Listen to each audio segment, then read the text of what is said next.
In this video, I'm going to show you 10 command line tools that I use every day and will make you more productive as an engineer of any sort. Starting out at number 1, we have the df and the du command. The df command is a command that will display free disk space on your machine, and this is really useful if you want to quickly be able to tell how much space you're using with each device that's mounted to the file system. Similarly, we have the du command, which is disk usage. The disk usage command will show you utilization information that is very tailorable to the folder that you're in and multiple subdirectories if you would like to recursively go through those folders.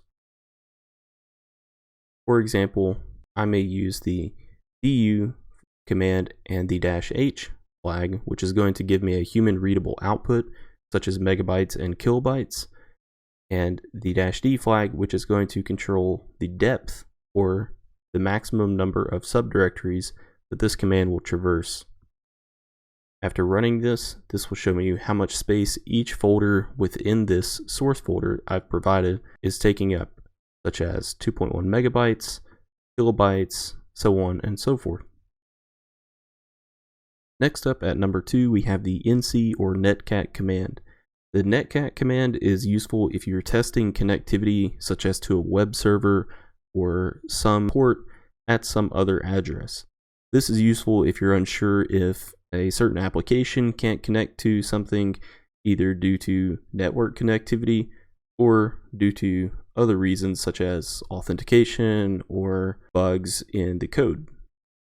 So for example, if you would like to test the connectivity or that a TCP port is open, you can run the netcat-vz, the name of the host that you would like to connect to, which can be a domain name such as google.com or a specific IP address as well, followed by the port that you're connecting to. In this case, google.com is commonly hosting web pages on port 443, and so if we netcat this, we can see that the TCP connection is established successfully. If this command hangs and times out after several seconds waiting on it to complete, then you know that the network connectivity is either not established or the application at that host running on that port is simply not running.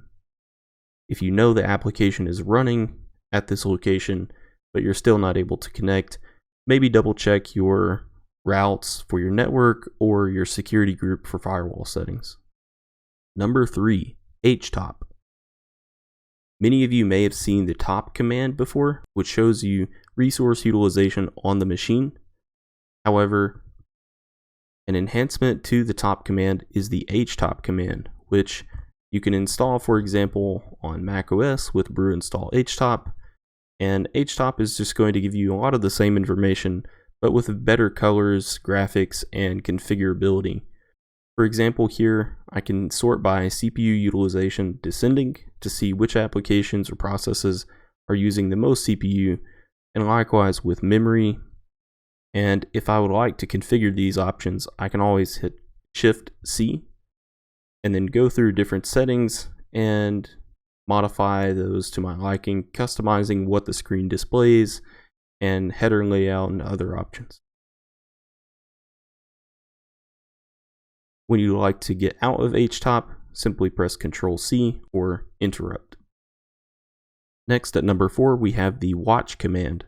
The watch command is useful if you're trying to monitor, let's say, another command and essentially re-execute a specific command and see how the output changes over time. For example, if we have one session that is updating a file and then another that is monitoring the line count of that file, we'll be able to see how the line count changes over time. For example, if I echo a word to a file, such as foo.txt, and I run a word count on this text file, I see a certain line number inside the file, and if I re-echo that and I am appending to the file, if I rerun the word count, I'll see there are 11 lines in the file. Now, instead of rerunning this command over and over again manually, I can simply prefix the entire command with the watch keyword. And this is going to watch, as you can see, by default every 2 seconds, and essentially re-execute the command that followed the watch keyword. So now going back into my other terminal, if I continue to append lines to that text file, you can see in the bottom section that every 2 seconds our watch command is updating, and you can see the line count increasing repeatedly. And then to exit the watch mode, simply press Ctrl+C. Number 5, we have the awk command. This is similar to sed, S-E-D, but I personally use awk a lot more and am just more familiar with it and have memorized more syntax with this command. A very useful thing that you might do with the awk command is, for example, let's say you have an output like this that is columnar output, and you'd really like to only get 1 or maybe 2 of these columns. And there are multiple ways to do this with bash or other shells, but the awk command makes it very simple. We can pipe this output to awk and then print an index of field with a $sign followed by the index number. Number 6, ipcalc. The ipcalc command comes in really useful if you're a very network-oriented engineer, and perhaps you're checking things like security groups or subnets, different routing information, whether that be in the cloud or on premises. And a common use case is you have a specific IP address and then you have a range of IP addresses, otherwise known as a CIDR block.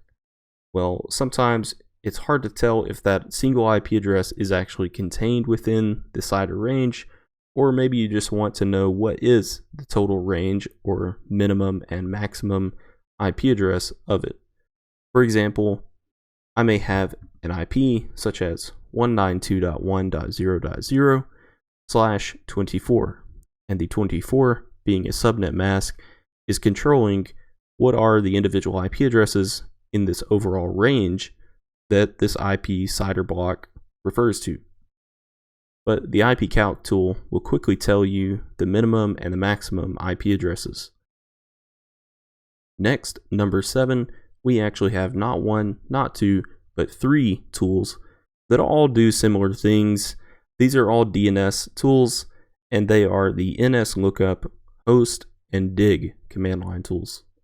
Personally, I use nslookup a lot and host a lot, and I kind of use them interchangeably, but really you can do a lot of the same things with each of these, so maybe only remember one of them and just stick to that.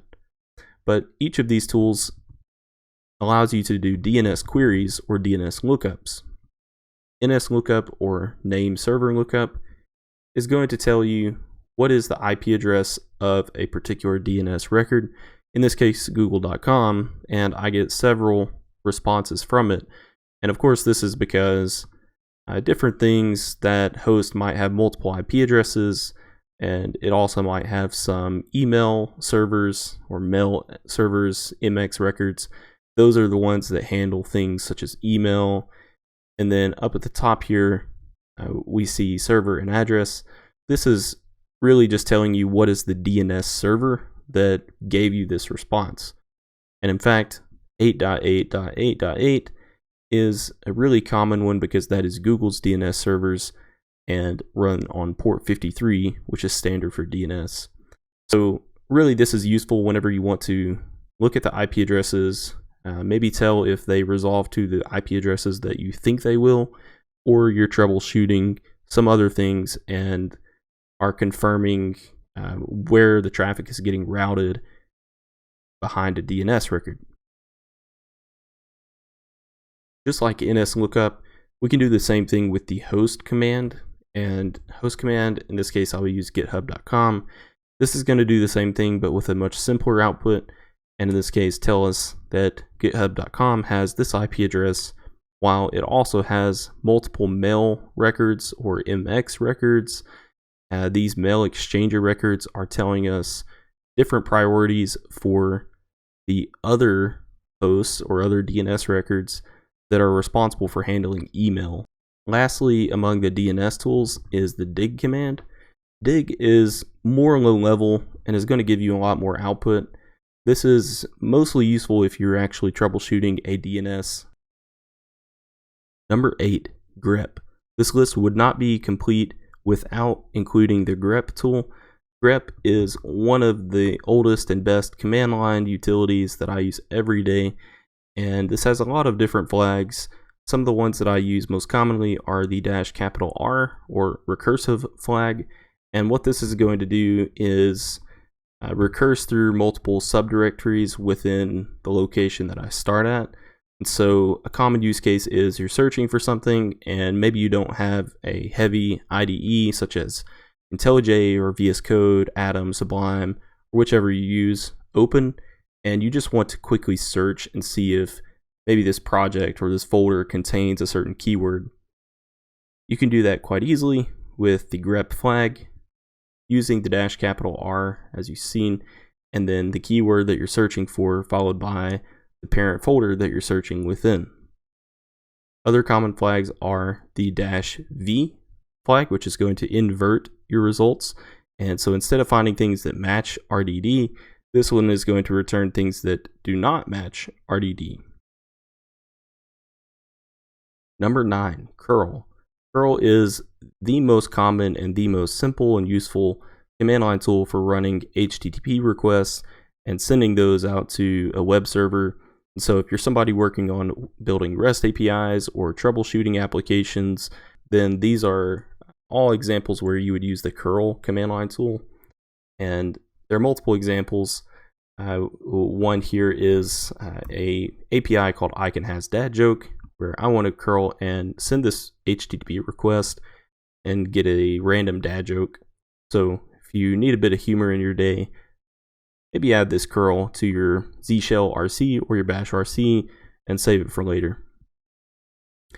Some flags with the curl command are the -H, capital H flag, which is going to allow you to set headers. So in this case, I can actually change the header to accept JSON data instead of plain text data, and we will see how this particular website responds. Nice. Now I have JSON data and I see an ID as well as a joke key, and I could use this in a more robust parsing within, let's say, a Python script or some other application that I'm building. And that's a nice segue into our last command, number 10, the JQ command. JQ, or JSON query, is useful if you're actually parsing or querying some JSON data at the command line. And so in this last example, I'm making a HTTP request to this website, getting that in JSON form data, and I know it has a joke key. And so let's say I want to specifically extract or query this key out of that data. I can pipe this output to the JQ command, followed by a JSON query expression that tells it which key or which part of that JSON data that I want to extract. In this case, .joke is going to refer to the root object and the joke key. Nice, we get what we want.